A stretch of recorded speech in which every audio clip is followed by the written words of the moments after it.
ലോകത്തെ ആവേശഭരിതമാക്കിയിരിക്കുകയാണ്. നമ്മളെല്ലാവരും കൈവീശി പ്രിയങ്ക ഗാന്ധിയെ അഭിവാദ്യം ചെയ്യുകയാണ്.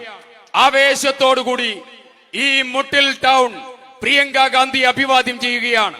ചരിത്രം സൃഷ്ടിക്കാൻ, ജനാധിപത്യത്തിന്റെ ഉത്സവമാക്കി തെരഞ്ഞെടുപ്പിനെ മാറ്റാൻ മുട്ടിൽ തടിച്ചുകൂടിയ മുഴുവൻ ആളുകളെയും അഭിവാദ്യം ചെയ്തുകൊണ്ട് ഏറെ ആദരണീയയായ പ്രിയങ്ക ഗാന്ധിയെ സംസാരിക്കാൻ ക്ഷണിക്കുന്നു. ആദരപൂർവ്വം ക്ഷണിക്കുകയാണ്.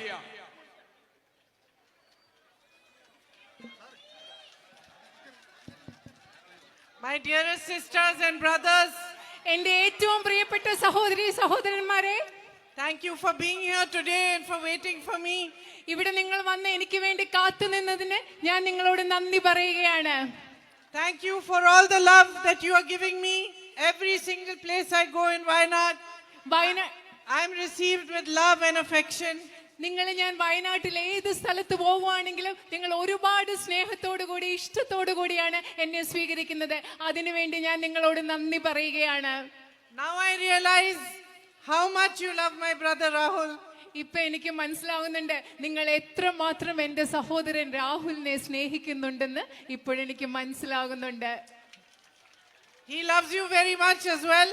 അദ്ദേഹവും നിങ്ങളെ വളരെയധികം സ്നേഹിക്കുന്നുണ്ട്. Every day he calls me and asks me how are things.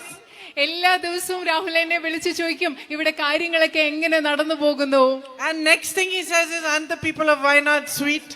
എപ്പോഴും അദ്ദേഹനോട് ചോദിക്കുന്ന ഒരു കാര്യമാണ്, അടുത്ത് ചോദിക്കുന്ന കാര്യമാണ്, വയനാട്ടിലെ ആളുകൾ നല്ല മനോഹരരായ ആളുകളല്ലേ എന്നാണ് അദ്ദേഹം എന്നോട് എന്നും വിളിച്ച് ചോദിക്കുന്നത്. I think he is missing you and he is still feeling bad that he had to leave. എനിക്ക് തോന്നുന്നത് രാഹുൽ ഇപ്പോഴും നിങ്ങളെ മിസ് ചെയ്യാണ്, നിങ്ങളെ കാണാത്തതിന്റെ വിഷമമുണ്ട്. ഈ നിയോജക മണ്ഡലം, പാർലമെന്റ് മണ്ഡലവും നിങ്ങളെ ഉപേക്ഷിച്ച് പോകുന്നില്ല, അദ്ദേഹത്തിന് ഇപ്പോഴും വലിയ സങ്കടം ഉണ്ടെന്നാണ് എനിക്ക് തോന്നുന്നത്. This bond of love that you share with him, it's a mutual bond of love, of respect. നിങ്ങളും രാഹുലും തമ്മിലുള്ള പരസ്പര ബന്ധം എന്ന് പറയുന്നത് പരസ്പരം സ്നേഹത്തിന്റെയും ബഹുമാനത്തിന്റെയും ഒരു ബന്ധമാണ്. It's also rare. അത് അപൂർവമാണ് ഇത്തരം ഒരു ബന്ധം എന്ന് പറയുന്നത്. Especially in politics. പ്രത്യേകിച്ചും രാഷ്ട്രീയത്തിൽ ഇത് അപൂർവമായ ഒരു ബന്ധമാണ്.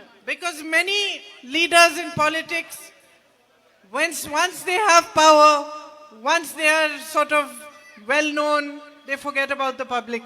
കാരണം എന്താണെന്നറിയോ, രാഷ്ട്രീയത്തിൽ പലപ്പോഴും രാഷ്ട്രീയ നേതാക്കൾ ഒരിക്കൽ അധികാരം കിട്ടിക്കഴിഞ്ഞാൽ അവരെ അറിയപ്പെടാനൊക്കെ ആരംഭിച്ചു കഴിഞ്ഞാൽ അവർ സാധാരണ ജനങ്ങളെ മറന്നു പോകുന്ന ഒരു കാഴ്ചയാണ് പൊതുവെ നമ്മൾ രാഷ്ട്രീയത്തിൽ കാണുന്നത്. They forget that the power they have is actually the power of the people. പലപ്പോഴും അവർ മറന്നു പോകുന്നത് എന്ത്, രാഷ്ട്രീയ നേതാക്കൾക്കുള്ള അധികാരം എന്ന് പറയുന്നത് സാധാരണ ജനങ്ങളുടെ അധികാരമാണെന്ന് അവർ മറന്നു പോവുകയാണ്. But Rahul is not like that. പക്ഷേ രാഹുൽ അങ്ങനത്തെ ഒരു രാഷ്ട്രീയ നേതാവല്ല. He deeply respects the love that you have given him. നിങ്ങൾ ഇവിടുത്തെ ജനങ്ങൾ അദ്ദേഹത്തിന് നൽകിയ സ്നേഹത്തെ രാഹുൽ ആഴത്തിൽ ബഹുമാനിക്കുന്നുണ്ട്. And my whole family is grateful to you. എന്റെ കുടുംബം മുഴുവൻ നിങ്ങളോട് നന്ദിയുള്ളവരാണ്, കടപ്പെട്ടിട്ടുള്ളവരാണ്. For the way in which you stood by him when he was going through the most difficult time in his life. എന്റെ സഹോദരൻ അദ്ദേഹത്തിന്റെ ജീവിതത്തിലെ ഏറ്റവും ബുദ്ധിമുട്ടുള്ള സമയത്തു കൂടി കടന്നു പോയപ്പോ നിങ്ങൾ എങ്ങനെയാണോ അദ്ദേഹം